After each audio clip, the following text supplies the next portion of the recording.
klabu. Kwa hiyo mchezo ulikuwa mzuri na unatusaidia zaidi tunapoelekea kwenye mzizima dabi kuweza kutupa motisha zaidi na kuattract mashabiki wetu waweze kuja kwa wingi zaidi kuendelea kutusupport. Pia tunawashukuru kwa waliojitokeza leo kuja kutusupport. Kwa maana hii ni timu yao, wasituchoke, waendelee kutupa support, tuendelee kufanya vizuri zaidi. Ni umekuwa man of the match. Kuna namna yote inaweza ikawa inakuongezea morali kwa sababu ni msimu wako wa kwanza ukiwa na Simba?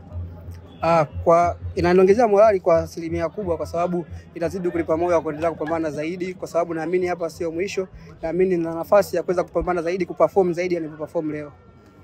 Morris, tunatamani kujua vyumbani mlikuwa mnazungumza nini kuhusiana na mchezaji mwenzenu kwa maana Mohamed Bajabel, kwa sababu tumeona amefunga goli, benchi lote pamoja na wachezaji mliokuwa ndani wote mlimfuata. Mlikuwa mnazungumza nini kuhusiana na yeye akiwa na mchezo wake wa kwanza leo?